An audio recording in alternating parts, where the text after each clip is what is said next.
was trying to get the camera set up so that you guys could get a little bit better perspective on what I'm doing and kind of what it looks like.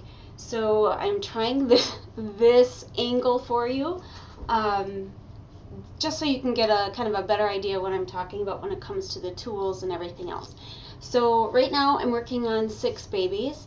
I'm working on a custom Jupiter, which is this sweet little baby. Isn't she just adorable? She's so cute. So little Jupiter. And then we have 2 gifted babies. So we have this one. This is Arius by DKI, which this one and this cute little Kate by Bountiful Baby. Both of these 2 are going to be babies that we'll be gifting away to people that have Alzheimer's or some type of dementia. And then we have our little ethnic baby we're working on, and this is Runner by Don McLeod. I love this little kind of scrunchy face. He's so cute. And then we have a set of twins that we're doing, and I will show you those. And that is the little Henry sculpts by Jamie Lynn. So lots of babies are in the works. Super excited about it. I've been doing a lot of TikTok videos and kind of going live with TikTok, and that has been enabling me to be able to kind of share a little bit more about the art and how I do things and how I mix color and everything else for maybe newer artists. For experienced artists, this is probably not going to be beneficial for you. However, those that are kind of just getting into it, or maybe people that want to understand a little bit better about reborns, this is a great kind of beginning.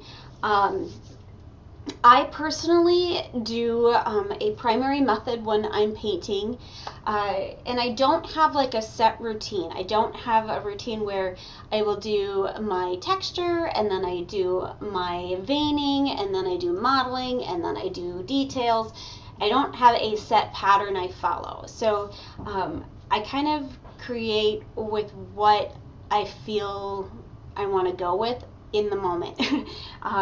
So right now I'm working on doing some rounds. So little Jupiter has had 2 rounds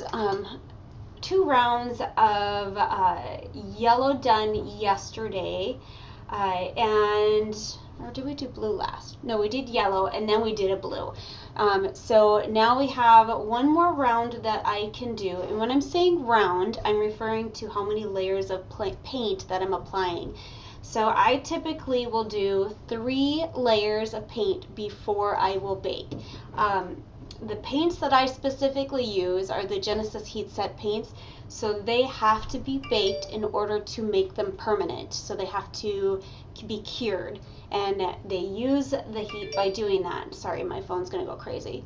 I have to bake the babies when I'm done painting them at 265 degrees for 8 minutes. However, I have dedicated ovens that I use for that, and they're just simply the New Wave ovens. However, I have to keep a thermometer in the ovens because very often I find that the temperature will fluctuate up or down, so I have to keep a really close eye on the ovens as they're baking. So about every couple minutes or every minute or so, I just peek at the ovens to make sure they're still at the right temperature, because 9 times out of 10 I have to adjust the temperature down at least a degree or 2 or up a degree or 2, whatever. So I'm always keeping a close eye on the ovens. So meanwhile, this little peanut has been baked multiple times, having multiple layers already applied, even though it doesn't look like, it's kind of hard to see, but even though it doesn't look like she's had a lot of color yet, she actually does. You can kind of see a little bit. I'm trying to get like a good light for you. Unfortunately it's not the best, but we'll have to make do. But you can see here at the flange, that hasn't been painted, so you can see the difference between the face and the flange. You can already tell that it's starting to take shape. So yesterday I ended my day with painting, having done 2 layers of paint, which I call rounds, and between each layer I have to let that layer of paint flash. And when I say flash, that means allowing the thinner that's in the paint to evaporate. So it appears like it's dry, however, it's not. I mean, it is technically dry, but it's not set. That would be probably the better terminology. So then at that point, I would have to put the doll in the oven and bake it at the 265 for 8 minutes unless I'm doing another layer of paint. And I specifically kind of stay within about 3 layers of paint for each bake cycle because I don't want the paints to get muddled or dirty. The more like colors you're using and you're layering on top of each other without baking between, you're risking having the colors bleed and kind of get muddy. And so I usually keep it at about 3 layers of paint and then I bake. And I don't like to bake more than that because these vinyls aren't really meant to bake. So the more you're baking them, the more it's kind of wearing on the varnish, or not the varnish, I'm sorry, the vinyl. It's wearing on the vinyl, and plus it emits a lot of toxic fumes. So I do keep a window open. I do have a ventilation system in my nursery to keep the air as clean and purified as possible. So if you're getting into this and you're going to choose to use the heat set, make sure you have a couple of things in place. Good ventilation, a dedicated oven specifically for cooking your dolls or baking the dolls. Don't ever use food in the oven that you're using for painting. So those are your two primary things, is ventilation and then your ovens.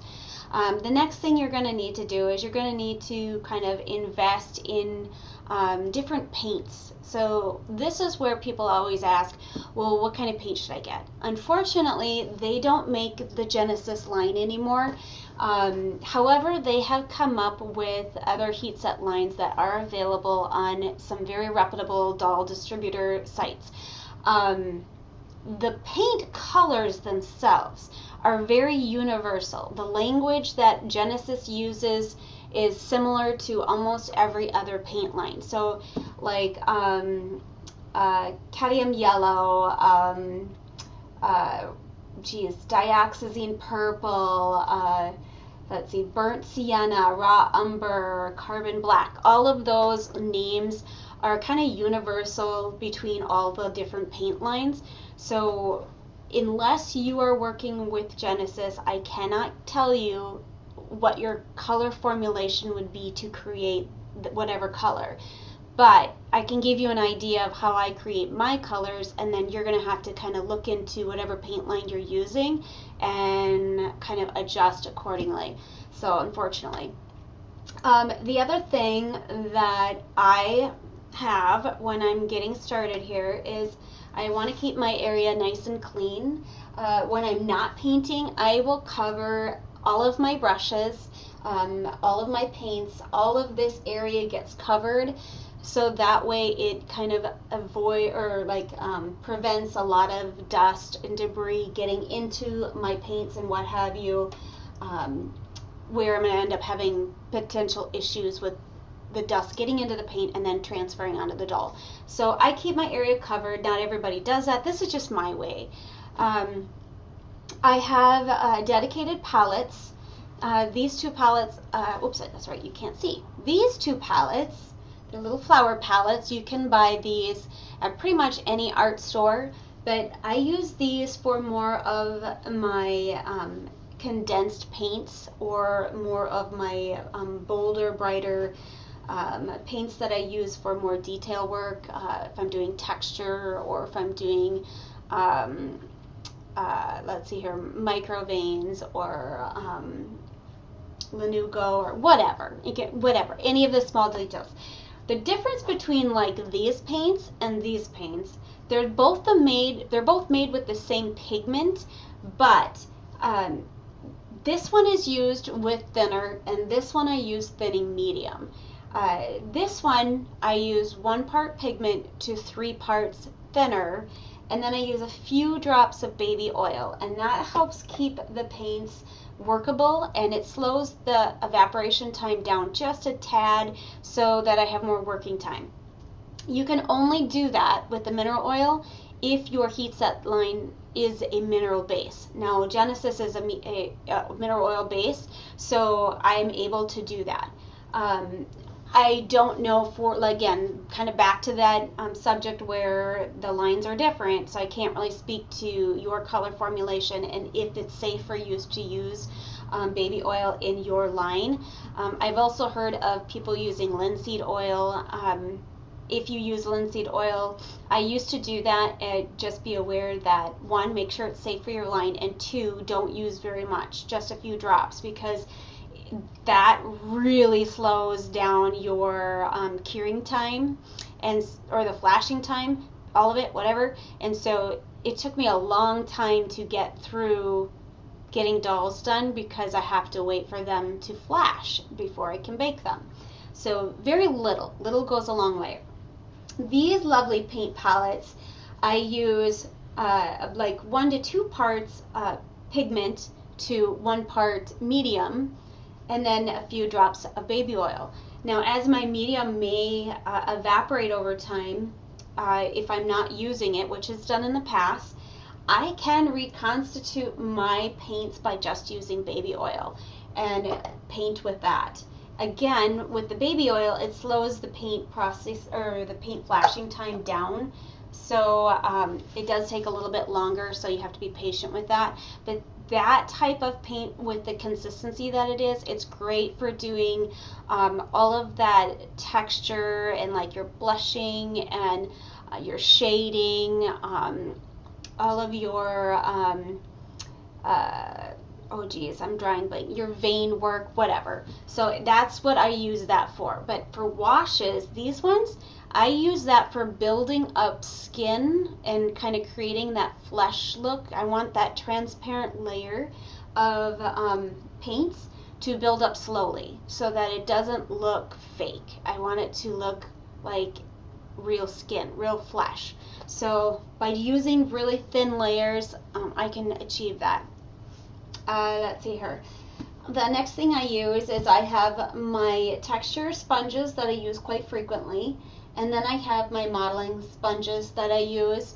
These aren't all of them, but these are the ones that I primarily use. When I'm done with these, or if I want to kind of expand and use other sponges, I have a whole bunch of other ones that I keep elsewhere.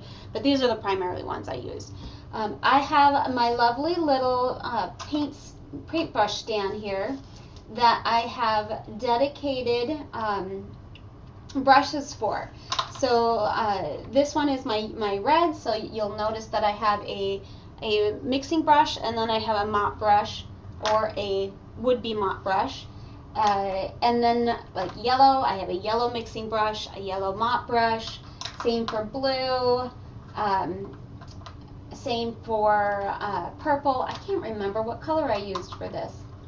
I switched out my green. This one's green. I got a bright green on there because I use makeup brushes. Honestly, they work the best when I'm painting.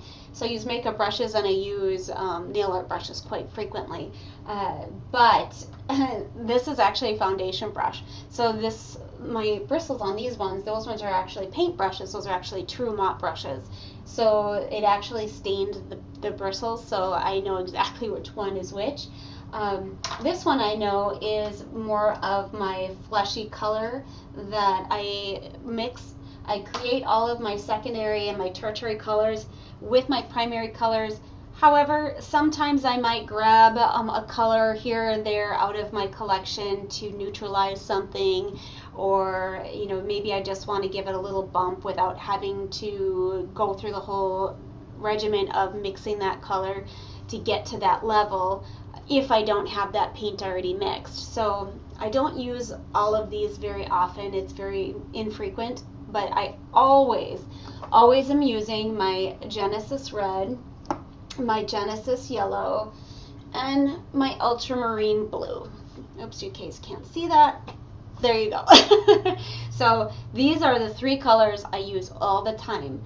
I always keep my color charts kind of readily available, so I keep a color wheel on hand, and you can get whatever color wheel you choose at home to use. You can print it off online. You can go get one at the store. I think I ordered this one from a craft store. I don't even remember, for a couple bucks, but it works really well. And I'm not going to get into color theory right now, but if you're interested in more about color theory, I did put a very basic color theory video up on YouTube.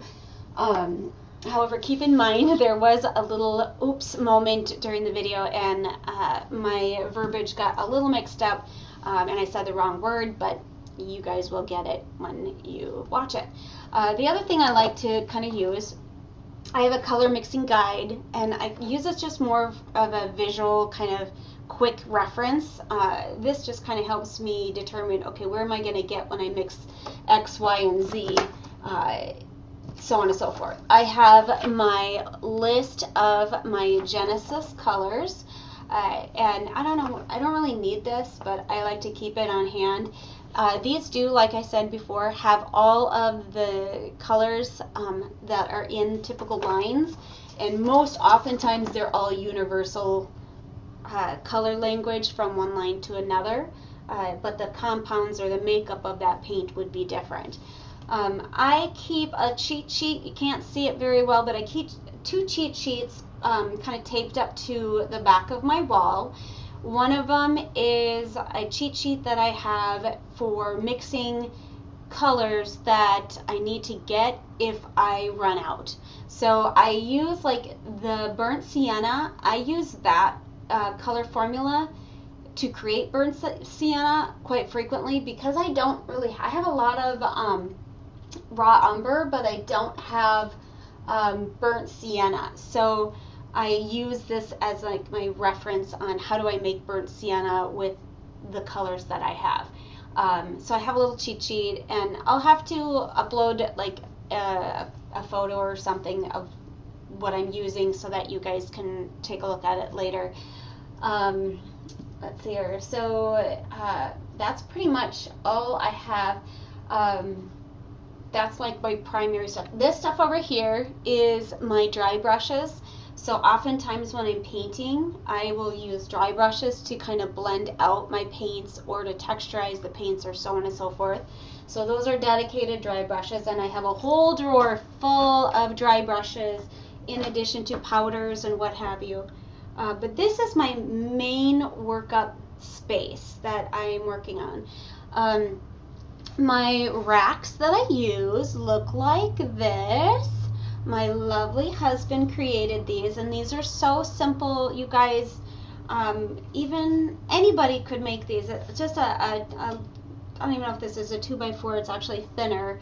I don't want to get my measuring out, but just get a little piece of wood, get yourself a drill out some holes, get a dowel, cut it up, and you can use your dowels in there. I never glued my dowels in there because oftentimes that when I'm painting, if I need to get into an area, like the arms, I use it quite a bit, I will put the dowel into the limb and I hold that to kind of paint whatever with, and that gives me more stability. But get yourself one of these, or make yourself one of these. These are super easy to make. I have, like I said, 6 sets of these that I keep on my counter. And then when I'm done painting a limb or a head or whatever, I just put them on the dowels and let them flash, and I kind of work down the line. But that's my setup. So, oh, yes, lights. Lighting, you want to make sure you have a good lighting setup. And you want natural light. Don't want to use artificial light, like you want to use blue light, I should say. Blue light is going to give you more of that true color, where if you're using warm light with like the yellow hue in it, like I can show you, let's see, I'll do this one. I don't know if you can see it. Oh wait, I'm sorry. So you can't see that one. Okay, hang on. That's 1, 2, 3, 4. Okay, do this one. Maybe you can see. So I don't know if you see how it kind of switched to more of a warm light. That's not going to give you a good true color. So I always work with white light. I invested myself in this amazing magnifying glass, which is great. This one you can actually take the top off, and the magnifying glass itself can be switched out. I have the magnifying glass in here at a 10th power, but it comes with a 5 and a 10, and I got this one at just a local hardware store. And this one has like the vise that I can mount right onto my counter. I love this thing. I actually have one on my painting side where I kind of have my nursery set up in a workstation where it looks like an M. So I've got the long counter here across, and then there's the center counter here, and then it goes, and this is replicated on the other side. But this is my wet side that I use for dry side, so that would be like for my rooting and my blushing, and or not blushing, but my powders and what have you, or assembling. I like to keep them separated. So I have a lamp that I bought two, so I've got one mounted on this side for when I'm painting, and I have one on my other side for when I'm rooting, so that I don't have to keep undoing this and taking it apart and bringing it to the other side to use it. So that is the kind of the basics of my work area, which if you're getting into this is kind of what you would want to expect. These lovely pads that you see underneath here, these are mattress protectors that you can get kind of where like the adult diapers would be. I know it sounds crazy. I never use the puppy pads, and the reason behind that is because the puppy pads actually have a chemical in them that is meant to attract the dog to go to the bathroom on that pad. And so I don't want any risk of that chemical having a chemical reaction with my paints. And I know it's almost nearly impossible that something would probably happen, but I would be that one person that would happen to. So I don't like to use anything that has like chemicals in it. So if you do that, or if you do use these, I would suggest getting the ones that are mattress protector pads, specifically like over by your adult diapers or underwear or feminine hygiene or what have you. And then like cosmetic wedges, I use these all the time for creating all of my texture sponges and my modeling sponges and all that fun stuff. But when you get these, you want to make sure that they do not have, again, any chemicals in that, because it can interfere with your paint and it can cause problems with curing, and it may not set properly, or so on and so forth. So make sure that they are truly just dense sponges that have no chemicals in it. You can kind of see how dense they are. So there are some that are like cosmetic wedges, but they're really squishy. I don't find those work very well because they absorb too much of the paint, and then it doesn't like lay the paint down. It just sucks all that paint up. So this keeps more of the paint on the surface of the sponge, so it's not like soaking up all the paint. I'm actually laying that paint down. So you want to invest in those. I also have these lovely little, they look like toothpicks with cotton on them. I ordered these guys off of Amazon, and it doesn't give me the name or anything, but I use these quite a bit if I get any kind of paint welling in any of the creases or anything like that, that maybe I need to just kind of hit real quick. Those are really good tools to have. But that's like the basics that you would need. I would suggest getting yourself a dedicated area to paint, having good ventilation. If you're using heat set, have a dedicated oven. Whichever line you choose, you can create all your colors using the primaries, the red, yellow, and the blue. And you want your color wheel, you want some brushes. As for like the paints, I keep them in glass jars, never use plastic. If you're using air dry, you're probably fine with plastic, but because this is a mineral-based, oil-based paint, with the thinner in it, it will have a tendency of kind of eating away at the plastic, and then it kind of seeps all over and it doesn't seal and it evaporates and it's a mess. So I find using glass jars with lids work the best. You can pre-mix your paints and leave it for whenever you're using it. And if they do evaporate, it's not a big deal. You can reconstitute them by adding your mediums or your thinner into it. But you want some jars and you want your palettes. So that is like the basics that you need. And then of course, you know, I would definitely recommend getting a magnifying glass. Even though you're not ridding, it comes in handy, trust me. But that's a basic setup that you guys need. So once you guys get that going, then it would be time to kind of start exploring on what you want to paint first and how you want to paint. Then you'll kind of know what direction you need to go. So for those of you that choose to go with the heat set, or you just want to learn on how I paint, welcome, hang out, check out some of the other videos. I will be posting some videos from start to finish, but this is just like what you want to kind of get started with. But we'll talk more again soon. And hopefully, you know, some of this has given you some ideas and sparked some interest in how to set up your own area and get going on this. And I look forward to talking to you guys all again soon. Bye guys!